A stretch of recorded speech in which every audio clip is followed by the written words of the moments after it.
मौजूदा सांसद रमेश बिधूड़ी जी थे। टिकट कटने के बाद कुछ बात हुई, जैसे कि आपके नाम में भी राम और वीर, राम वीर, राम मंदिर तो बन गया, तो उसका पूरा पूरा फायदा बीजेपी को मिलेगा कि 15 साल से एमसीडी में बीजेपी की सरकार थी, दिल्ली में 2 से 3 कूड़े के पहाड़ थे, अब 7 हो गए हैं। तो मैं राजनीति से संन्यास ले लूंगा, राजनीति छोड़ दूंगा, लीडर पोजीशन के पद से इस्तीफा देकर अपने घर चला जाऊंगा। लड़ाई है, संविधान खत्म हो जाएगा, मोदी जी तीसरी बार प्रधानमंत्री बनते तो देश में चुनाव होने बंद हो जाएंगे। जो कांग्रेसी ये कहते हैं कि सोनिया गांधी हमारी माँ है, एक एक इनकी हरकतों पर दिल्ली के लोगों की नजर है।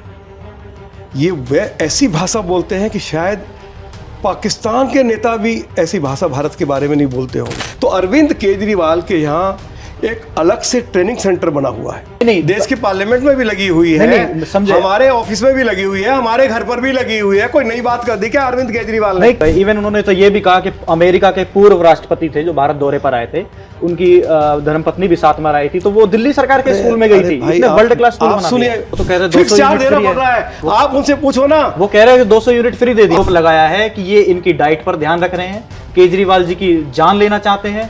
कुछ लोगों ने स्लो पॉइजन का आरोप लगाया, वो कहते हैं कि केजरीवाल जी शुगर के मरीज हैं, इंसुलिन नहीं लेने दिया जा रहा है। और हम भगवान से श्री अरविंद केजरीवाल स्वस्थ रहें, दीर्घायु हों, ऐसी प्रार्थना करते हैं। तो ये गारंटी रहे कि महिलाओं का सम्मान बचा रहे, उनका मंगलसूत्र बचा रहे, उनका सिर में जो लगने वाला सिंदूर है वो बचा रहे, उसकी सुरक्षा हो। बीजेपी प्राथमिकता से ये मुद्दा उठाती आई है कि कन्हैया कुमार पर देशद्रोह के आरोप लगाए, उन्होंने सेना के बारे में अपशब्द कहे और उन्होंने टुकड़े टुकड़े गैंग और पाकिस्तान जिंदाबाद के नारे भी उस तरह के वहां पे लगे। नमस्कार, एबीपी न्यूज के डिजिटल प्लेटफॉर्म पर आपका स्वागत है। मैं हूं आपके साथ दीपक प्रजापत। आज हमारे स्टूडियो में मौजूद हैं दक्षिणी दिल्ली से बीजेपी के प्रत्याशी रामवीर बिधूड़ी जी। रामवीर जी, आपका बहुत बहुत स्वागत है हमारे एबीपी स्टूडियो में। जी बहुत धन्यवाद। चुनाव कैसा चल रहा है? बहुत अच्छा चल रहा है, एक तरफा है। लंबा खिंच गया है, कुछ गर्मी आ गई है, काफी मेहनत करनी पड़ रही है प्रत्याशियों को। नहीं, चुनाव में मेहनत तो करनी ही होती है, लेकिन लोग जो है वो आगे आके स्वागत कर रहे हैं, अपना समर्थन दे रहे हैं, तो अच्छा लग रहा है। दिल्ली में 7 सीटों पर 6 मौजूदा सांसदों का टिकट काटा गया, जिसमें से आपकी सीट से पहले मौजूदा सांसद रमेश बिधूड़ी जी थे। टिकट कटने के बाद कुछ बात हुई? हाँ, रमेश जी के साथ मेरी भेंट हुई थी, मैं उनके घर पर गया था, अच्छे से उनके साथ बातचीत हुई। साथ मिल रहा है उनका? हाँ, पार्टी के लिए सभी लोग काम करते हैं। हमारे यहाँ ऐसा नहीं है कि किसी को टिकट नहीं मिला है तो पार्टी के लिए काम नहीं करेंगे, ऐसा हमारे यहाँ कोई भी कार्यकर्ता नहीं करता है। सब पार्टी के कार्यकर्ता पार्टी के हित में काम करते हैं। जैसे कि बीजेपी नारा भी देती है कि पार्टी नहीं परिवार है। जी बिल्कुल, परिवार है और सभी कार्यकर्ता बहुत ही मेहनत और लगन के साथ मुझे चुनाव जितवाने में जुटे हुए हैं। मैं कार्यकर्ताओं के प्रति आभार व्यक्त करना चाहता हूँ। जैसा कि हमारा एबीपी न्यूज़ का सी वोटर सर्वे भी आया, जिसमें दिल्ली की 7 सीटें बीजेपी क्लीन स्वीप करती नजर आ रही है, और उसमें वोट मार्जिन में पता चला कि दक्षिणी दिल्ली में वोट मार्जिन काफी ज्यादा रहने वाला है। तो रामवीर जी के लिए ये चुनाव आसान हो गया है? देखिए, मेरा ये मानना है कि 2019 के इलेक्शन में भारतीय जनता पार्टी के उम्मीदवारों को 57% से लेकर 60% वोट पड़ा। इस बार मेरा ये मानना है भारतीय जनता पार्टी के उम्मीदवारों को 70% से ज़्यादा वोट पड़ने वाला है, और 7 की 7 सीटें भारी मतों के अंतर से भारतीय जनता पार्टी दिल्ली में चुनाव जीतने जा रही है। सभी लोगों की ये दिली ख्वाहिश है कि मोदी जी तीसरी बार देश के प्रधानमंत्री बने, और दिल्ली के लोग उनको अपना भारी समर्थन दे रहे हैं। जैसे कि आपके नाम में भी राम और वीर, राम वीर, राम मंदिर तो बन गया, तो उसका पूरा पूरा फायदा बीजेपी को मिलेगा? नहीं, ये भारतीय जनता पार्टी की एक कमिटमेंट थी, और देश के यशस्वी प्रधानमंत्री आदरणीय श्री नरेंद्र मोदी जी ने अपने वचन को निभाया है। अयोध्या में भगवान राम जी का भव्य मंदिर बना है, और अयोध्या में ही भगवान महर्षि वाल्मीकि जी के नाम पर दुनिया का सबसे बड़ा एयरपोर्ट बनाया जा रहा है। तो देशवासी बहुत खुश हैं। बीजेपी के हर प्रत्याशी के समर्थन में एक गाना चल रहा है, जो राम को लाएं हम उनको लाएंगे, और अगला नारा ये दिया जा रहा है, जो कृष्ण को लाएंगे हम उनको भी लाएंगे। तो अगली तैयारी मथुरा की नजर आती है? देखिए, अब क्या क्या गीत चल रहे हैं, मुझे बहुत ज़्यादा उसकी जानकारी नहीं है। मेरा फोकस तो इसी पे है कि आज दिल्ली जो है, अरविंद केजरीवाल की सरकार ने नरक बना दी है। दिल्ली के लोगों को पीने का पानी नहीं मिल रहा है, लोग बूंद बूंद पानी के लिए तरस रहे हैं। जो जल बोर्ड 600 करोड़ रुपए के मुनाफे में था, आज 73,000 करोड़ रुपए के घाटे में है। दिल्ली में हमारे स्कूल्स की हालत बहुत ख़राब है। स्कूल्स में साइंस और कॉमर्स की पढ़ाई नहीं है। हमारे बच्चे डॉक्टर इंजीनियर कैसे बनेंगे? 24,000 टीचर्स की कमी है। 25,000 गेस्ट टीचर्स को नियमित करने का वायदा अरविंद केजरीवाल की सरकार ने किया, किसी एक भी गेस्ट टीचर को नियमित नहीं किया गया। आज 80% स्कूल्स में प्रिंसिपल और वाइस प्रिंसिपल्स की कमी है। दिल्ली के अंदर 76 पुराने स्कूलों को बंद कर दिया गया, जबकि अरविंद केजरीवाल ने यह वायदा किया था कि हम दिल्ली को नए 500 स्कूल देंगे। केजरीवाल जी ने यह भी कहा था कि हम दिल्ली को 25 कॉलेज देंगे। एक भी कॉलेज दिल्ली को नहीं दे पाए। कभी 1993 से लेकर 1998 के बीच में श्री मदन लाल खुराना जी ने, श्री साहिब सिंह वर्मा जी ने दिल्ली को 12 कॉलेज दिए थे, fully funded by Delhi government. आज अरविंद केजरीवाल की सरकार उन कॉलेजेस का जो टीचिंग स्टाफ है, नॉन टीचिंग स्टाफ है, उसको वेतन नहीं दे पा रहा है। तो ऐसी भयंकर स्थिति हमारी शिक्षा के क्षेत्र में हो गई है। हमारे सरकारी हॉस्पिटल्स की हालत बहुत ख़राब है। हम एक नया अस्पताल नहीं खोल पाए। हाई कोर्ट को ये कहना पड़ा है कि दिल्ली में 3 करोड़ लोग रहते हैं और दिल्ली के जो हॉस्पिटल्स है उसमें केवल 6 सीटी स्कैन मशीनें हैं जो अमूमन ख़राब रहती हैं। हम 3 करोड़ लोगों को मरने के लिए नहीं छोड़ सकते हैं। सुप्रीम कोर्ट ने तो ये कहा है दिल्ली सरकार के हॉस्पिटल्स के बारे में कि दिल्ली सरकार के हॉस्पिटल्स की जो हालत है वो बूचड़ खाने से भी ज़्यादा ख़राब है। आज दिल्ली दुनिया की सबसे ज़्यादा प्रदूषित राजधानी हमने घोषित नहीं की, WHO ने घोषित की है। और सर्वे अभी हुआ है, 60% लोग दिल्ली को छोड़कर जाना चाहते हैं। ट्रैफिक व्यवस्था बहुत ख़राब हो गई है। अरविंद केजरीवाल ने कहा कि हम ट्रैफिक व्यवस्था को ठीक करने के लिए फ्लाईओवर बनाएंगे। अरविंद केजरीवाल पिछले 9 सालों में एक भी फ्लाईओवर नहीं बना पाए। उन्होंने लंदन और पेरिस वाली सड़क बनाने की बात कही, आज सड़कें टूटी पड़ी है, सड़कों से धूल उड़ती है। और जब धूल उड़ती है तो सबसे ज़्यादा PM2.5 धूल से ही जनरेट होता है और दिल्ली प्रदूषित होती है। तो अरविंद केजरीवाल ने हमारा जो दिल्ली का पब्लिक ट्रांसपोर्ट सिस्टम है वो पूरी तरह से बर्बाद कर दिया। अरविंद केजरीवाल पिछले 9 सालों में DTC के लिए एक बस नहीं खरीद पाए। उन्होंने तो ये कहा था कि हमारी सरकार आएगी, हम 15,000 बसें खरीदेंगे। हम आभारी हैं देश के प्रधानमंत्री श्री नरेंद्र मोदी जी के प्रति कि उन्होंने दिल्ली के लोगों के लिए 1650 इलेक्ट्रिक बसें मुफ्त में उपलब्ध कराई हैं। उससे थोड़ी सी दिल्ली के लोगों को राहत मिली है। तो हमारा पब्लिक ट्रांसपोर्ट सिस्टम वो पूरी तरह कोलैप्स हो गया। दिल्ली जो है वो पूरी तरह से नरक में तब्दील हो गई है और इसको लेकर हम लोग चिंतित भी हैं। जहां अरविंद केजरीवाल की सरकार हर मोर्चे पर विफल रही है। अरविंद केजरीवाल की सरकार ने आज दिल्ली में पिछले 9 सालों में एक भी राशन कार्ड नहीं बनाया है। दिल्ली में प्रधानमंत्री आवास योजना को लागू नहीं किया। दिल्ली में 2018 से ओल्ड एज पेंशन बंद कर रखी है। दिल्ली में अरविंद केजरीवाल जी ने प्रधानमंत्री आवास योजना को लागू नहीं होने दिया। अगर वो योजना लागू हो जाती तो दिल्ली के लाखों गरीबों को पक्के मकान बनाने के लिए मोदी जी की सरकार की ओर से 4-4 लाख रुपए उपलब्ध हो जाते। आयुष्मान भारत योजना लागू नहीं होने दी। यदि कोई व्यक्ति बीमार हो जाए तो 5 लाख रुपए तक का मुफ्त इलाज मोदी जी की सरकार पूरे देश भर में उपलब्ध कराती है। अरविंद केजरीवाल ने विधानसभा में मुझसे कमिटमेंट की कि हम आयुष्मान भारत योजना को लागू करने की अनुमति दे रहे हैं, लेकिन उसके बावजूद भी अनुमति नहीं दी गई। मैं प्रधानमंत्री जी के प्रति आभार व्यक्त करना चाहता हूं कि उन्होंने अभी 70 साल से जिनकी उम्र ज़्यादा है, चाहे वो गरीब हैं, चाहे वो लोअर मिडिल क्लास के लोग हैं, चाहे मिडिल क्लास के लोग हैं या अपर मिडिल क्लास के लोग हैं, उन सभी के लिए प्रधानमंत्री आयुष्मान भारत योजना के तहत यदि कोई व्यक्ति बीमार हो जाए जिसकी उम्र 70 साल से ज़्यादा है, उसके मुफ्त इलाज की व्यवस्था की है। मैं इसके लिए देश के प्रधानमंत्री जी के प्रति बहुत बहुत आभार व्यक्त करना चाहता हूँ। मोदी जी ने दिल्ली की ट्रैफिक व्यवस्था को ठीक करने के लिए दिल्ली के चारों तरफ पेरिफेरल रोड बनाया, जिसके ऊपर 43,000 करोड़ रुपया खर्च हुआ। दिल्ली में हज़ारों ट्रक्स आते थे, दिल्ली को प्रदूषित करते थे। आज उन ट्रक्स की एंट्री बैन हो गई। मेरे विधानसभा क्षेत्र में मोदी जी ने दुनिया का सबसे बड़ा इको पार्क बनाया, जिसमें जॉगिंग ट्रैक है, साइकिल ट्रैक है, सफारी है, चिड़ियाघर है, जिसमें बोटिंग लेक है, अनेक दरख्त लगाए गए हैं। देश विदेश से जो टूरिस्ट आएंगे वहाँ हेलीपैड बनाया जा रहा है, हेलीकॉप्टर से आ सकें, एरिया का एनवायरनमेंट ठीक हो गया, प्रदूषण का स्तर नीचे आ गया।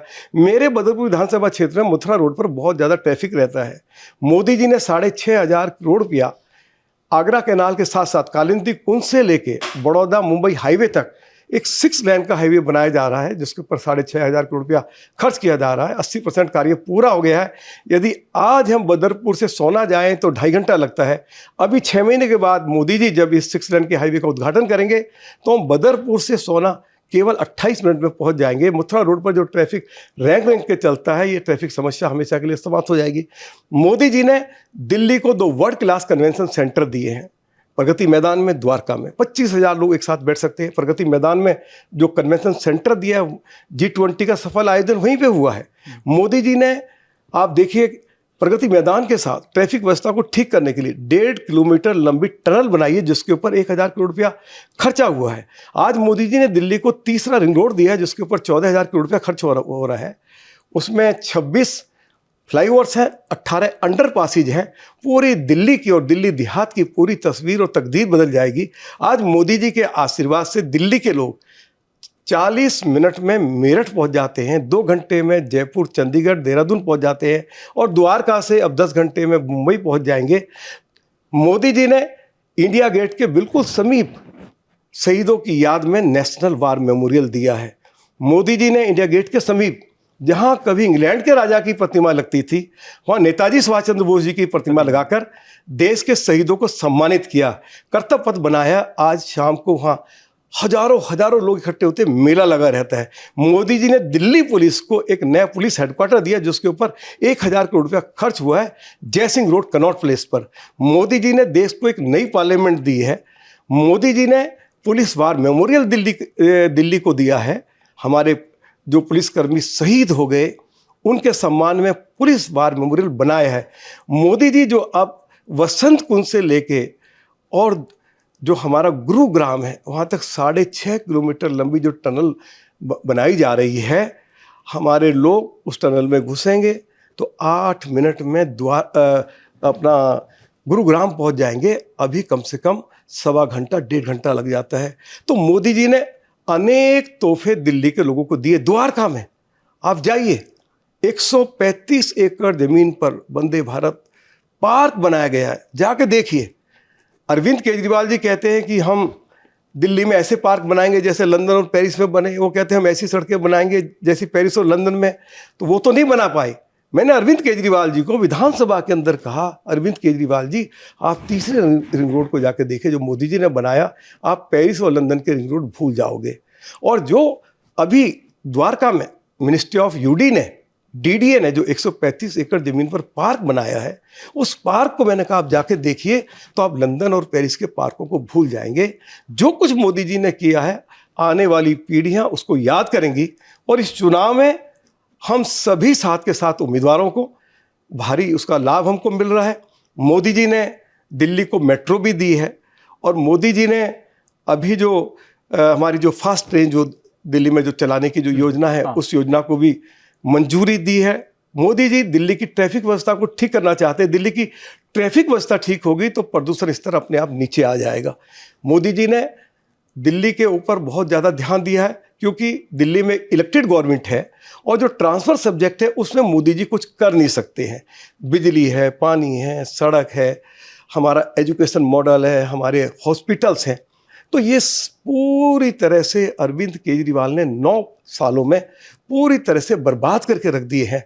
और जब जो लोग दिल्ली आना चाहते हैं, फॉरेनर्स, जो विदेशी टूरिस्ट, जब वो देखते हैं कि दिल्ली दुनिया की सबसे ज़्यादा प्रदूषित राजधानी है, तो आज विदेशी टूरिस्ट दिल्ली नहीं आता है। ये स्थिति बीच क्रिकेट मैच में छोड़ के चले जाते हैं लोग, चले जाते हैं। बहुत सारे हमारे दोस्त जब लंदन से आते हैं, कनाडा से आते हैं, अमेरिका से आते हैं, इवन दुबई से आते हैं, दूसरे तीसरे दिन उनको खांसी हो जाती है, जुकाम हो जाता है, बुखार हो जाता है, तो डॉक्टर के पास जाते हैं। डॉक्टर कहते हैं कि दिल्ली दुनिया की सबसे ज़्यादा प्रदूषित राजधानी बन गई है। यही कारण है कि आज लोग बाहर से आते हैं, वो 2-3 दिन में बीमार हो जाते हैं।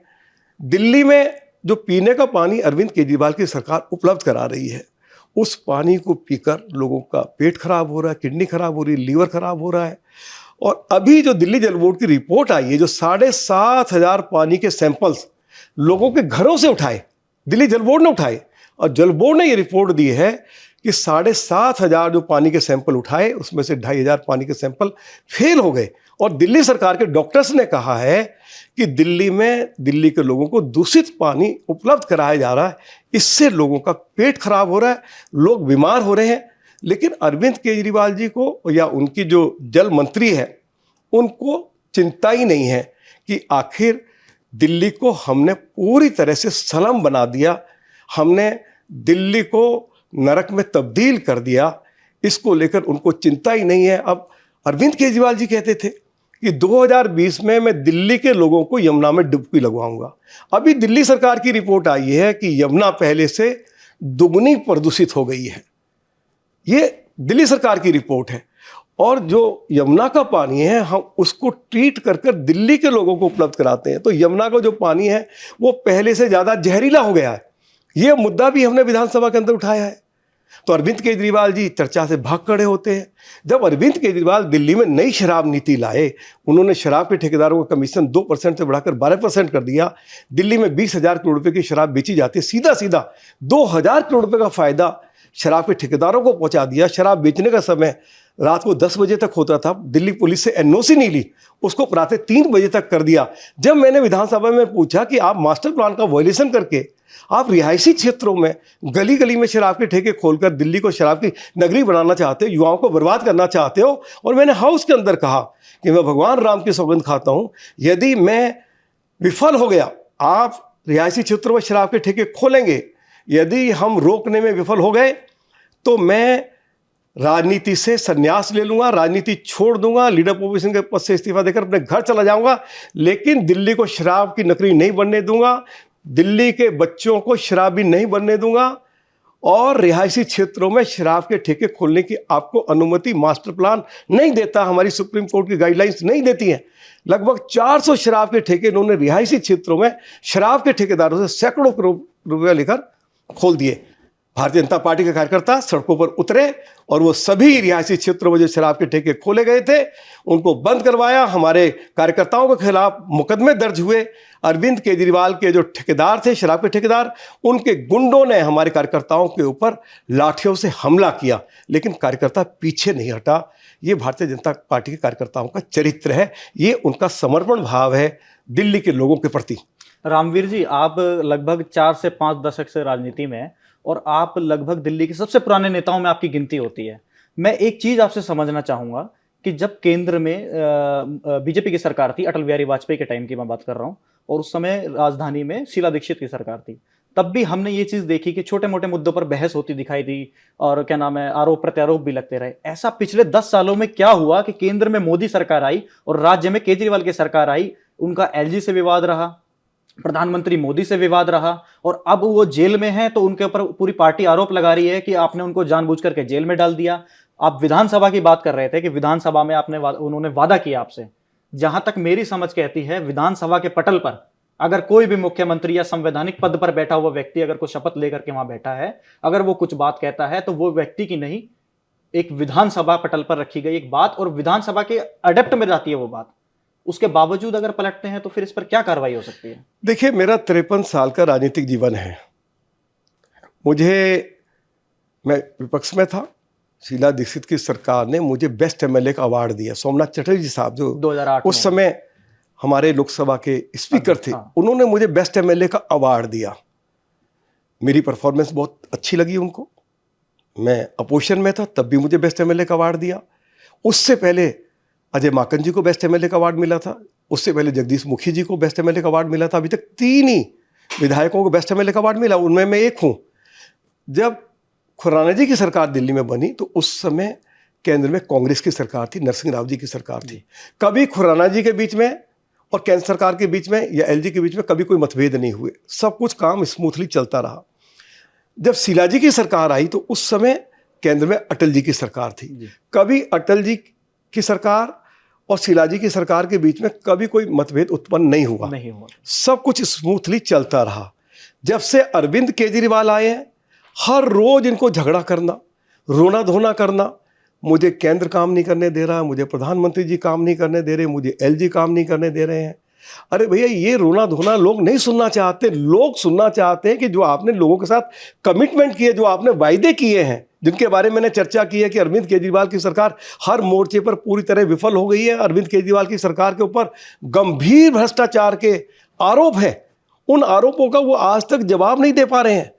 और दिल्ली के टैक्स पेयर्स का सैकड़ों करोड़ रुपया देश के बड़े बड़े वकीलों को हाई कोर्ट, सुप्रीम कोर्ट में खड़ा करके अरविंद केजरीवाल लुटा रहे हैं। तो मैंने अरविंद केजरीवाल को यह कहा कि भाई, सैकड़ों करोड़ रुपया आप वकीलों के ऊपर खर्च कर रहे हो। जब आप नई शराब नीति लाए, 3,000 करोड़ रुपया उसमें दिल्ली सरकार को घाटा हो गया, और लगभग 3,500 करोड़ रुपया आपने अपना चेहरा चमकाने के ऊपर प्रचार पर खर्च किया है। ये लगभग 7,000 करोड़ रुपया आप दिल्ली में नए कॉलेजेस, नए हॉस्पिटल्स या नए स्कूल्स खोलने पर खर्च कर देते तो दिल्ली में नए दर्जनों हॉस्पिटल्स खुल सकते थे, दर्जनों कॉलेज खुल सकते थे, दर्जनों स्कूल्स खुल सकते थे। आपने टैक्स पेयर्स का पैसा जो है वो आपने लुटा दिया, बर्बाद कर दिया। मैं समय समय पर उनको आगाह करता रहा। जब मैं विधानसभा में पहली बार लीडर ऑफ अपोजिशन बनने के बाद बोलने के लिए खड़ा हुआ तो मैंने अरविंद केजरीवाल जी को कहा था, केजरीवाल जी, मैं विरोध के लिए विरोध नहीं करूंगा, मेरा रचनात्मक विरोध होगा। आपकी सरकार अच्छा काम करेगी, मैं उसका स्वागत करूंगा, लेकिन आपकी सरकार ने दिल्ली के लोगों के साथ जो कमिटमेंट्स की हैं, जो वायदे किए हैं, आप पूरा नहीं करेंगे। मैं विधानसभा के अंदर आपको एक्सपोज करूंगा, आपकी आंख में आंख डालकर आपका विरोध करूंगा, सड़कों पर भी विरोध करूंगा। तो मैंने अपना जो मुझे एक लीडर अपोजिशन को जो एक भूमिका अदा करनी चाहिए थी विधानसभा में, मैंने वो पूरी ईमानदारी के साथ की है। और दिल्ली के लोगों के जो भी मुद्दे थे उनको मैंने मजबूती के साथ दिल्ली विधानसभा के अंदर रखा है। आप नेता प्रतिपक्ष भी हैं विधानसभा में और आपने पुरजोर तरीके से केजरीवाल सरकार का कई मुद्दों पर विरोध भी किया है। मेरा एक सिंपल सा सवाल आपसे ये रहेगा, जो मैं शीला दीक्षित की आपसे बात कर रहा था, बीते 10 सालों में इसके बीच में जो पिसी है, केंद्र सरकार और राज्य सरकार के बीच में जो पिसी है, वो है दिल्ली की जनता। वो कैसे, मैं बताता हूं। मुफ्त पानी का उन्होंने वायदा किया, लेकिन कुछ इलाकों में अभी भी ऐसी चीजें हैं जहां पर बदबूदार और नालेदार और प्राइवेट पानी पीना है। 2013 में प्रधानमंत्री मोदी जब लोकसभा चुनाव से पहले उन्होंने वायदा किया था द्वारका से कि मैं टैंकर माफिया को खत्म कर दूंगा, लेकिन टैंकर माफिया अभी भी चल रहे हैं। आपकी ही लोकसभा क्षेत्र की मैं बात करता हूं, संगम विहार एक इलाका है जहां पर आप देखेंगे रोड टूटे हुए हैं, पानी इतना भर जाता है, लोग सोशल मीडिया पर ट्रोल करते हैं कि अब ऋषिकेश जाने की जरूरत नहीं है, वहां पर राफ्टिंग करने की जरूरत नहीं है, अब दिल्ली में राफ्टिंग हो जाएगी। देखिए, आपने संगम विहार की चर्चा की। पिछले 10 सालों से वहां आम आदमी पार्टी का विधायक है। ट्रैफिक व्यवस्था बहुत खराब है, पानी के टैंकर्स के मार्फत पानी बेचा जाता है, सड़कें टूटी पड़ी है, सिविल लाइन डली नहीं, कहीं डली है तो चालू नहीं हुई है। हमने दिल्ली के माननीय उपराज्यपाल महोदय से आग्रह किया कि एक बार आप संगम विहार जाकर जरूर देखें। अरविंद केजरीवाल ये कहता है कि मैंने दिल्ली की अनऑथराइज्ड कॉलोनी को चमका दिया। तो दिल्ली के माननीय उपराज्यपाल महोदय संगम विहार गए, उन्होंने संगम विहार की स्थिति देखी, RWS के पदाधिकारियों के साथ उन्होंने बात की, जनता के साथ सीधी बातचीत की, और लोगों ने बताया कि लोग बहुत ही खराब स्थिति में जी रहे हैं। घंटों घंटों ट्रैफिक जाम होता है, लोग बेचारे अपनी नौकरी पर समय पर नहीं पहुंच पाते, कोई व्यक्ति बीमार हो जाए तो अस्पताल नहीं पहुंच सकता है। तो पूरा संगम विहार नरक में तब्दील हो गया है। मुझे एलजी साहब ने विजिट के बाद बताया कि संगम विहार के लोग नारकीय जीवन जी रहे हैं। उसके बाद उन्होंने दिल्ली के चीफ सेक्रेटरी साहब को भेजा, उन्होंने संगम विहार के निवासियों के साथ बातचीत की। फिर दिल्ली के चीफ सेक्रेटरी साहब ने एक बैठक सेक्रेटरीट में बुलाई, फिर चौथी बैठक बुलाई, और मैं दिल्ली के ऑनरेबल एलजी के प्रति आभार व्यक्त करना चाहता हूं कि उन्होंने सरकारी अधिकारियों को आदेश दिया है कि संगम विहार के पीछे से एक नई सड़क बनाई जाए, जिससे कि संगम विहार और देवली विधानसभा की जो ट्रैफिक की समस्या है उसका हमेशा हमेशा के लिए खात्मा हो जाए। तो कार्य शुरू हो गया है। मैं एलजी साहब को बधाई देना चाहता हूं। उन अधिकारियों को सख्त हिदायत दी कि कोई भी पानी का टैंकर जो भेजा जा रहा है, क्षेत्र के लोगों से पानी के नाम पर पैसा नहीं वसूला जाएगा। अब व्यवस्था सुधरी है। मैं इसके लिए दिल्ली के ऑनरेबल एलजी का और दिल्ली के चीफ सेक्रेटरी साहब के प्रति बहुत बहुत उनके प्रति आभार व्यक्त करना चाहता हूं। और चुनाव के बाद हम संगम विहार को ठीक करेंगे, सिविल लाइन भी डालेंगे, ट्रैफिक व्यवस्था को भी ठीक करेंगे, पीने के पानी की व्यवस्था को भी ठीक करेंगे। देखिए, बिजली, पानी, सड़क, ट्रांसपोर्ट, एजुकेशन, हेल्थ, ये ट्रांसपोर्ट सब्जेक्ट है। इनके ऊपर पूरी तरह से कंट्रोल अरविंद केजरीवाल की सरकार का है। तो उसमें दिल्ली के ऑनरेबल लेफ्टिनेंट गवर्नर, भारत के प्रधानमंत्री कुछ भी करने में असमर्थ हैं। मुझे उम्मीद है कि इस बार जब मोदी जी तीसरी बार प्रधानमंत्री बनेंगे और उसके बाद विधानसभा का चुनाव होगा, दिल्ली में भारतीय जनता पार्टी की सरकार आएगी, डबल इंजन की सरकार होगी, केंद्र में भी मोदी जी की सरकार होगी और दिल्ली में भी मोदी जी की पार्टी की सरकार होगी। तो दोनों सरकारों के बीच में अच्छा तालमेल होगा। तो हम दिल्ली की जो ये अनेक समस्याएं हैं, लोग आज बूंद बूंद पानी के लिए तरस रहे हैं, सड़कें टूटी पड़ी हैं, अस्पतालों की हालत बहुत खराब है, ट्रैफिक व्यवस्था बहुत खराब होगी, दिल्ली दुनिया की सबसे ज्यादा प्रदूषित राजधानी बन गई है। मोदी जी की लीडरशिप में, उनके मार्गदर्शन में, उनका सपना है, दिल्ली वासियों की इच्छा है कि दिल्ली वर्ल्ड क्लास सिटी बने। जिस तरह से मोदी जी ने गुजरात में मुख्यमंत्री रहते हुए गुजरात को वर्ल्ड क्लास राज्य बनाया है, ऐसे ही दिल्ली वासियों की इच्छा है कि मोदी जी के मार्गदर्शन में दिल्ली भी वर्ल्ड क्लास सिटी बने। और मैं आज कह सकता हूं आपके चैनल के माध्यम से, आप अपने सभी उन साथियों को जो मेरी बात को सुन रहे हैं, कि थोड़े समय के बाद, जैसे मैंने कहा है कि दिल्ली में भी मोदी जी की पार्टी की सरकार होगी और जो मोदी जी का सपना है, दिल्ली वासियों की इच्छा है कि दिल्ली वर्ल्ड क्लास सिटी बने। हम मोदी जी की लीडरशिप में दिल्ली को वर्ल्ड क्लास सिटी बनाएंगे। ये जो रोज रोज का रोना धोना है अरविंद केजरीवाल का, हम इस रोने धोने को हमेशा के लिए बंद करना चाहते हैं। लोग रोना धोना नहीं सुनना चाहते, लोग सुनना चाहते हैं कि हमें पीने का पानी कैसे मिलेगा, लोग सुनना चाहते हैं हमारे बच्चों को अच्छी शिक्षा कैसे मिलेगी, लोग सुनना चाहते हैं कि हमारी सड़कें अच्छी कैसे बनेंगी। तो ये सारी जो समस्याएं आज हैं, इनका समाधान केवल एकमात्र समाधान है कि केंद्र में तीसरी बार मोदी जी की सरकार बनने जा रही है, दिल्ली में भी मोदी जी की पार्टी की सरकार सत्ता में आए तो दिल्ली को हम ठीक कर देंगे। दिल्ली के लोगों की जो शिकायतें हैं, दिल्ली आज जो सलम बन गया है, दिल्ली जो आज नरक में तब्दील हो गया है, दिल्ली जिसको अरविंद केजरीवाल ने बहुत बेदर्दी के साथ लूटा है, बर्बाद किया है, हम दिल्ली को बर्बादी से निकालना चाहते हैं और दिल्ली में एक स्वच्छ प्रशासन देना चाहते हैं। यही मेरी भी इच्छा है और भारतीय जनता पार्टी के सभी कार्यकर्ताओं की इच्छा है और मेरी पार्टी की लीडरशिप की भी इच्छा है। दिल्ली की जनता की आपने बात करी। दिल्ली की जनता लगातार, जहां तक मुझे याद है, पिछले 3 लोकसभा चुनावों से सातों की सातों सीटें आपको दिए जा रही है, लेकिन विधानसभा का चुनाव आते ही बीजेपी का पत्ता एकदम साफ हो जाता है और इवन अब तो एमसीडी से भी आपकी सरकार चली गई है। एमसीडी की सरकार जाने के बाद केजरीवाल, जो अपने आपको मंचों से कहते हैं कि मैं दिल्ली का बेटा हूं, दिल्ली की जनता उस पर विश्वास भी करती है। तो रामवीर जी ये कह रहे हैं कि आने वाले विधानसभा चुनावों में बीजेपी पूर्ण बहुमत से सरकार भी बनाएगी। देखिए, जब से अरविंद केजरीवाल के पास नगर निगम आई है, हाउस टैक्स की दरें बढ़ा दी, गलियों में कूड़े के ढेर लगे हुए हैं। उन्होंने कहा था कि दिल्ली में जिन जिन स्थानों पर कूड़े के पहाड़ हैं, 1 साल के अंदर अंदर सारे पहाड़ों को मैं साफ कर दूंगा। अभी कल ही आग लगी है, देर रात तक आग लगती रही है, इसी से दिल्ली बहुत ज्यादा प्रदूषित हो रही है। 1 इंच उनकी ऊंचाई कम नहीं हुई है, पहाड़ों की, कूड़े के पहाड़ों की ऊंचाई और बढ़ गई है। अरविंद केजरीवाल को थोड़ी सी भी लोक लाज है। अभी 1 साल पहले, 1.25 साल पहले वायदा किया था, उनको नैतिक जिम्मेवारी लेते हुए उनको अपने पद से त्यागपत्र दे देना चाहिए, उनके मेयर को भी अपने पद से त्यागपत्र दे देना चाहिए। उनको 1 मिनट भी मेयर के पद पर बने रहने का नैतिक अधिकार नहीं है। अरविंद केजरीवाल को 1 मिनट के लिए भी मुख्यमंत्री बने रहने का नैतिक अधिकार नहीं है। उन्होंने वायदा किया नहीं किया कि हम पहाड़ों के ढेरों को खत्म, ये जो कूड़े के पहाड़ हैं, इनके ढेरों को खत्म कर देंगे। वायदा क्या हुआ? वायदा तो उन्होंने किया, लेकिन उनका साथ साथ आरोप यह भी था कि 15 साल से एमसीडी में बीजेपी की सरकार थी, दिल्ली में 2 से 3 कूड़े के पहाड़ थे, अब 7 हो गए हैं। देखिए, भाई उन्होंने वायदा किया था ना कि हम 1 साल के अंदर दिल्ली से कूड़े के पहाड़ों को समाप्त कर देंगे। अब वो ये सब कुछ करने में विफल हो गए हैं, तो नैतिक जिम्मेवारी तो लेनी पड़ेगी। आखिर आप क्यों बार बार झूठ बोलते हो? ये निरंतर झूठ बोलते रहते। हिटलर कहता था कि एक झूठ को 100 बार बोलो, लोग सच मान लेंगे। तो अरविंद केजरीवाल के यहाँ एक अलग से ट्रेनिंग सेंटर बना हुआ है, उनके नेताओं को यही ट्रेनिंग दी जाती है कि सुबह से लेकर शाम तक झूठ बोलो।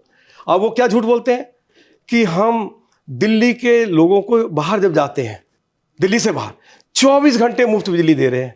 अरे दिल्ली के लोगों को आज जिनके पास घरेलू मीटर है 8.5 रुपए पर यूनिट बिजली पड़ रही है, 125 रुपए पर किलोवाट पर मंथ। वो तो कह रहे हैं फिक्स चार्ज देना पड़ रहा है। आप उनसे पूछो ना, वो कह रहे हैं कि 200 यूनिट फ्री दे दिया। आप देखिए ना, और जिनके पास कमर्शियल मीटर है उनको 18 रुपए पर यूनिट बिजली पड़ रही है और 270 रुपए पर kilowatt per month fix charge देना पड़ रहा है। मोदी जी ने कहा है कि हम बिजली उपभोक्ताओं को 300 यूनिट मुफ्त बिजली उपलब्ध कराएंगे।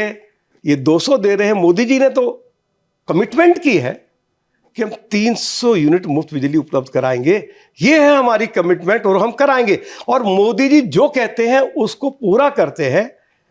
और मैंने आपको बताया कि दिल्ली में जो उन्होंने कमिटमेंट्स की थी, क्या क्या वायदे किए थे, उन्होंने पूरे किए हैं। आज दिल्ली के 73 लाख लोगों को मोदी जी हर महीने प्रत्येक व्यक्ति को 4 किलो गेहूं, 1 किलो चावल मुफ्त उपलब्ध करा रहे हैं। महिलाओं को रसोई गैस के मुफ्त सिलेंडर दिए हैं। खोखा पटड़ी के 2 लाख लोगों को 10,000 रुपये से लेकर 50,000 रुपये उपलब्ध कराए, जिससे कि वो अच्छे से अपनी रोजी रोटी कमा सके। उन्होंने दिल्ली के अंदर अनेक प्रधानमंत्री जन औषधालय केंद्र खोले हैं। जो दवाई 100 रुपये की है वो 20 रुपये में मिल रही है, क्वालिटी उसकी बहुत अच्छी है। और मोदी जी ने दिल्ली में जो पीएम विश्वकर्मा योजना शुरू की है, जिस आदमी के पास हाथ का हुनर है, दर्जी है, कुम्हार है, लुहार है, खाती है, राजमिस्त्री है, मोची है, तमाम प्रजाति भी जाती हैं, आज वो रजिस्ट्रेशन कराते हैं तो उनको 1 लाख रुपए से लेकर 3 लाख रुपए तक बगैर किसी गारंटी के उनको धनराशि उपलब्ध हो जाती है, जिससे कि वो अपना कारोबार इज्जत और सम्मान के साथ कर सके। उनको किसी सेठ साहूकार के सामने हाथ ना फैलाना पड़े। ये मोदी जी ने व्यवस्था की है। अरविंद केजरीवाल, आपने तो कहा था कि हम खोखा पटरी के लोगों को 20-20 हजार रुपए देंगे, आप तो 20 पैसे नहीं दे पाए। बताए ना अरविंद केजरीवाल। अरविंद केजरीवाल ने तो कोरोना काल में ये कहा था कि जो लोग किराए पे रहते हैं, हम मकान मालिकों का उनका किराए का जो उनका किराया है उसको माफ करेंगे। उन्होंने माफ नहीं किया। लेकिन केजरीवाल जी तो ये भी कहते हैं ना, मोहल्ला क्लिनिक हो गया और मुफ्त शिक्षा हो गई। इवन उन्होंने तो ये भी कहा कि अमेरिका के पूर्व राष्ट्रपति थे जो भारत दौरे पर आए थे, उनकी धर्मपत्नी भी साथ में आई थी, तो वो दिल्ली सरकार के स्कूल में गई थी। इसने वर्ल्ड क्लास स्कूल आप सुनिए, अरविंद केजरीवाल, फिर जब मैं उनसे सवाल पूछता हूं विधानसभा में तो क्यों भाग खड़े होते हैं। मैंने अरविंद केजरीवाल से सवाल पूछा कि आपने शिक्षा के ऊपर 2.5 गुना बजट बढ़ा दिया, लेकिन रिजल्ट जो आया है वो 14% गिर गया, तो फिर आपका जो वर्ल्ड क्लास शिक्षा मॉडल कहां चला गया। आज 25,000 टीचर्स की कमी है। आज 80% स्कूल्स में प्रिंसिपल वाइस प्रिंसिपल नहीं है। आज 60% स्कूलों में साइंस और कॉमर्स की पढ़ाई नहीं है। तो अब अरविंद केजरीवाल बताए ना, जो 12 कॉलेजेस कभी मदन लाल खुराना जी ने और डॉक्टर साहिब सिंह वर्मा जी ने खोले थे, आप उन कॉलेजेस के जो टीचिंग स्टाफ है, नॉन टीचिंग स्टाफ, उनको सैलरी नहीं दे पा रहे हैं। आप उन कॉलेजेस के लिए एक भी पक्की बिल्डिंग नहीं बना पाए हैं। तो आप केवल सुबह से लेकर शाम तक झूठ बोलते रहे। तो कहा लंदन जैसे स्कूल खोल दिए, स्कूलों में स्विमिंग पूल, रनिंग ट्रैक जितने भी सब कुछ बना दिए। मैंने उनको बार बार कहा है कि वो मेरे साथ चलें। आप चलें, साउथ दिल्ली के स्कूल्स में दिखाता हूं, इस दिल्ली में चलें, मनोज तिवारी जी के क्षेत्र में चलें, दिल्ली के। मैंने उनको कहा कि आप 1 दर्जन स्कूल्स में मेरे साथ चलिए, 2 दर्जन स्कूल्स में चलिए। चलने के लिए तैयार नहीं है। अब उनका क्या है, उन्होंने तो कहा था ना मैं 2.5 लाख टेम्परेरी वर्कर्स को नियमित करूंगा, नहीं करें। और दूसरी तरफ आप देखिए, एनडीएमसी हमारे पास है। देश के यशस्वी गृह मंत्री श्री अमित शाह जी ने एनडीएमसी के 45,000 कर्मचारियों को जो टेम्परेरी थे, उन्होंने लोकसभा के चुनाव में कमिटमेंट की कि मैं इनको नियमित करूंगा। तो श्री अमित शाह जी ने 4500 एनडीएमसी के कर्मचारियों को नियमित कर दिया। ये है कमिटमेंट। ये तो हर मुद्दे पर केजरीवाल सरकार फेल आपके हिसाब से? नहीं, हर मोर्चे पर मैं ये कहता हूं कि आप अरविंद केजरीवाल को जब भी उनको सुविधा हो, अभी तो क्योंकि वो जेल में है और जेल उनको भारतीय जनता पार्टी ने नहीं भेजा, वो तो पूरा केंद्र सरकार ने नहीं भेजा। नहीं, वो कह रहे हैं उनको जेल, वो कह रहे हैं उनको जेल कोर्ट ने भेजा है। कोर्ट ही उनको जमानत देगा, उसमें हमारा कोई रोल नहीं है। और हाई कोर्ट ने यह कहा है कि अरविंद केजरीवाल के ऊपर जो आरोप है इनमें सच्चाई है। तो इसमें रामवीर सिंह भदौरी क्या करेगा, भारतीय जनता पार्टी क्या करेगी, और इसमें केंद्र सरकार क्या करेगी अगर कोर्ट उनको दोषी मान रहा है। कोर्ट, आपके हिसाब से कोर्ट, आप बता रहे कोर्ट दोषी मान रहा है, लेकिन अभी कल इंडिया गठबंधन की महारैली हुई रांची में और उनकी पत्नी सुनीता केजरीवाल ने सीधा मंच से आरोप लगाया है कि ये इनकी डाइट पर ध्यान रख रहे हैं, केजरीवाल जी की जान लेना चाहते हैं। कुछ लोगों ने स्लो पॉइजन का आरोप लगाया, वो कहते हैं कि केजरीवाल जी शुगर के मरीज हैं, इंसुलिन नहीं लेने दिया जा रहा है। इस तरह की एक जो कैदी हैं, भगवत मान मिलकर के आए, संजय सिंह मिलकर के आए, उन्होंने बोला आतंकवादियों जैसा सलूक हो रहा है उनके साथ। देखिए, मैं इतना ही कहूंगा कि उनकी पार्टी को झूठ बोलना बंद करना चाहिए और हम भगवान से श्री अरविंद केजरीवाल स्वस्थ रहें, दीर्घायु हों, ऐसी प्रार्थना करते हैं। तो लोकसभा चुनावों के बाद ही वो बाहर आएंगे, टाइमिंग पर भी सवाल उठाया जाता है। नहीं, मुझे नहीं मालूम वो बाहर कब आएंगे। उनको जेल अदालत ने भेजा है और अगर अदालत से बाहर आएंगे, उसे जेल से बाहर आएंगे तो अदालत ही उनको जमानत देगी। ये काम मेरा नहीं है, ये काम ईडी का नहीं है, ये काम सीबीआई का नहीं है, ये काम केंद्र सरकार का नहीं है। और ऐसे आरोप लगाए जाते हैं तो वो निराधार है। वो तो कहते हैं कि कौन कानून सब, अभी तो बात ये भी चल रही है कि लोकतंत्र बचाने की लड़ाई है, संविधान खत्म हो जाएगा, मोदी जी तीसरी बार प्रधानमंत्री बनते तो देश में चुनाव होने बंद हो जाएंगे। अब ऐसी बातें वही लोग कर रहे हैं जिन्होंने इमरजेंसी लगाकर लाखों निर्दोष लोगों को जेल में ठूस दिया, और किस तरह के अन्याय और किस तरह का जुल्म देशवासियों के ऊपर किया गया। आज जब ऐसी बातें वो लोग करते हैं तो उनको शर्म आनी चाहिए। मैं उनको ये भी याद दिलाना चाहता हूँ कि बाबा साहब भीमराव अंबेडकर ने दुनिया का सबसे शानदार संविधान हमको दिया है। बाबा साहब को भारत रत्न की उपाधि श्री अटल बिहारी वाजपेयी की रिकमेंडेशन पर 90 उस समय की सरकार 1990 में जब भारतीय जनता पार्टी के समर्थन से चल रही थी, उनको भारत रत्न की उपाधि दी गई, उनके जन्मदिन पर छुट्टी की गई। और कांग्रेस ने कभी बाबा साहब की तस्वीर जो है वो पार्लियामेंट के सेंट्रल हॉल में नहीं लगाई, उनकी तस्वीर भी लगी। और अब जब मोदी जी देश के प्रधानमंत्री बने तो बाबा साहब की याद में पंच तीर्थ बनाए। आप जाइए अलीपुर रोड पर जहाँ बाबा साहब ने आखिरी सांस ली थी, वहाँ मोदी जी ने शानदार स्मारक बनाया है। एक बड़े सेठ से कोठी को खरीद कर सैकड़ों करोड़ रुपया उसके ऊपर खर्च किया। आज जनपद पर जाके देखो, डॉक्टर अंबेडकर इंटरनेशनल सेंटर जहाँ बाबा साहब की प्रतिमा लगी हुई है। आज महू में, मुंबई में, आज जाइए लंदन में जो अंग्रेज का घर होता था जहाँ बाबा साहब ने अपनी अंतिम शिक्षा ग्रहण की, आज उस स्थान पर उसको खरीद कर और वहाँ बाबा साहब की याद में एक शानदार स्मारक बनाया है। तो जिस बाबा साहब ने देश को इतना शानदार संविधान दिया, तो मोदी जी ने कदम कदम पर बाबा साहब को सम्मानित करने का काम किया है। तो क्या मोदी जी से ये लोग जो जिस तरह का आरोप लगा रहे हैं, इनको ईश्वर माफ़ नहीं करेगा, और इनको बाबा साहब जहाँ भी होंगे इनको बाबा साहब भी माफ़ नहीं करेंगे। लेकिन केजरीवाल जी की जब जेल में वो गए तो उनकी पत्नी जिस सीट पर बैठी थी उसके एक तरफ बाबा साहब अंबेडकर थे, एक तरफ भगत सिंह थे। दूसरी पीसी उन्होंने जब की तो बीच में केजरीवाल की एक तस्वीर लग गई, जिसको आपने मुद्दा ही बनाया कि दो शहीद आजम, उनके बीच में तस्वीर लगाई गई केजरीवाल जी की, वो भी जेल के साथ। इस मुद्दे पर आप क्या कहेंगे? अरे भाई, तस्वीर तो बाबा साहब की सभी लगाते हैं ना। नहीं, देश के पार्लियामेंट में भी लगी हुई है, हमारे ऑफिस में भी लगी हुई है, हमारे घर पर भी लगी हुई है। कोई नई बात कर दी क्या अरविंद केजरीवाल ने? केजरीवाल जी की फोटो उसमें बीच में लगा दिया, आपका विरोध ये था? अरे वो तो अरविंद केजरीवाल को कम से कम थोड़ी सी लोकलाज बची है, तो इसके लिए माफी मांगनी चाहिए, उनकी धर्मपत्नी को माफी मांगनी चाहिए कि जहां शहीद आजम भगत सिंह की तस्वीर लगी हो, बाबा साहब की लगी हो, उस बीच में अरविंद केजरीवाल की तस्वीर लगाई जाए। तो इससे बड़ा अपमान आम आदमी पार्टी के द्वारा और उनकी पत्नी के द्वारा जो बाबा साहब का किया गया है, जो शहीद आजम भगत सिंह का किया गया है, इस देश के लोग इनको माफ़ नहीं करेंगे। जब केजरीवाल जी राजनीति में आए 2013-14 की मैं बात कर रहा हूँ, जब वो पहली बार 15 में शायद पहली बार मुख्यमंत्री बने थे, तो उन्होंने कसम खाई थी और एक फ़ोन कॉल आता था दिल्ली की जनता के पास कि मैं अपने बच्चों की कसम खाता हूँ कि मैं कांग्रेस और बीजेपी के साथ गठबंधन नहीं करूँगा।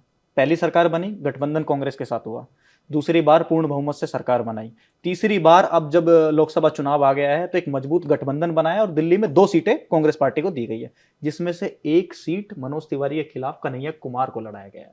बीजेपी प्राथमिकता से यह मुद्दा उठाती आई है कि कन्हैया कुमार पर देशद्रोह के आरोप लगाए, उन्होंने सेना के बारे में अपशब्द कहे और उन्होंने टुकड़े टुकड़े गैंग और पाकिस्तान जिंदाबाद के नारे भी उस तरह के वहां पे लगे। देखिए, अरविंद केजरीवाल ने 370 का विरोध किया है, अरविंद केजरीवाल ने 3 तलाक का विरोध किया है, अरविंद केजरीवाल ने अयोध्या में भगवान राम जी का भव्य मंदिर बनाया जाए उसका विरोध किया है, सीए का विरोध किया है, अरविंद केजरीवाल ने जब पाकिस्तान में घुसकर हमारी सेना ने आतंकवादियों के अड्डे नष्ट कर दिए, हजारों आतंकवादियों को मौत के घाट उतार दिया, अरविंद केजरीवाल ने उस पर भी प्रश्न चिन्ह लगाया था। वो हमारी फौज की जो सफलता है या बहादुरी पर भी वो प्रश्न चिन्ह लगाते रहे हैं। और उनकी पार्टी के लोग सनातन धर्म को, हिंदू देवी देवताओं को समय समय पर गाली देते रहे हैं। तो अरविंद केजरीवाल बताएं, क्या ये उचित है?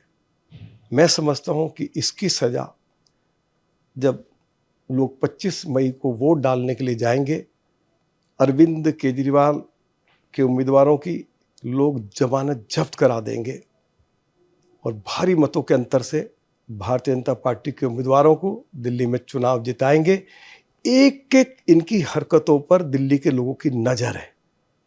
ये वे ऐसी भाषा बोलते हैं कि शायद पाकिस्तान के नेता भी ऐसी भाषा भारत के बारे में नहीं बोलते होंगे।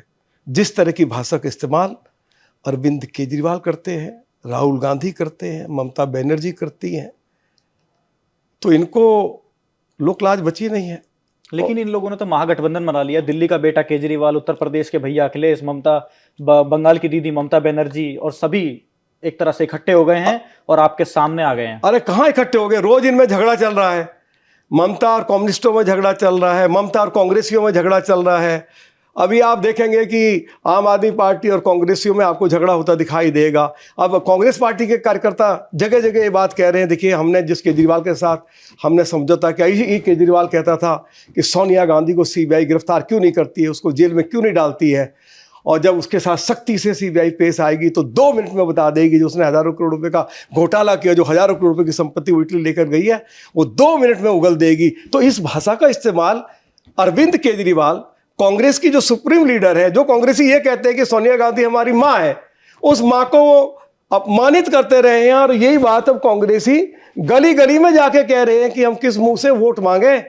आम आदमी पार्टी के उम्मीदवार के लिए हमारी मां के बारे में इस तरह के शब्दों का इस्तेमाल किया, यही तो झगड़ा चल रहा है। लेकिन बावजूद इसके दिल्ली में गठबंधन हो गया, पंजाब में रह गया है। आपने प्रदूषण की बात करी तो केजरीवाल लगातार ये आरोप लगाते थे, केजरीवाल की सरकार, कि दिल्ली में प्रदूषण जो होता है वो हरियाणा और पंजाब में पराली जलाने से होता है। तो पंजाब में तो अब उनकी सरकार आ गई है। देखिए, अभी पिछले 1 साल से ज्यादा का समय हो गया है पंजाब में अरविंद केजरीवाल की सरकार। उन्होंने कहा कि जब हमारी पंजाब में सरकार आ जाएगी, हम पंजाब में पराली जलाना बंद कर देंगे।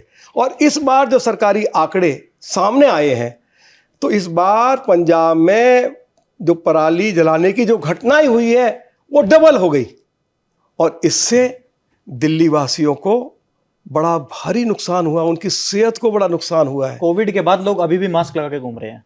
नहीं घूम रहे हैं ना, इसीलिए घूम रहे हैं ना कि पंजाब में पराली जलाने की घटनाएं बढ़ गई हैं। लेकिन हरियाणा में तो आपकी सरकार है। नहीं, हरियाणा के बारे में तो रिपोर्ट दिया ना एनजीटी ने कि वहां पे तो केवल मुश्किल से 6% घटनाएं घटी है।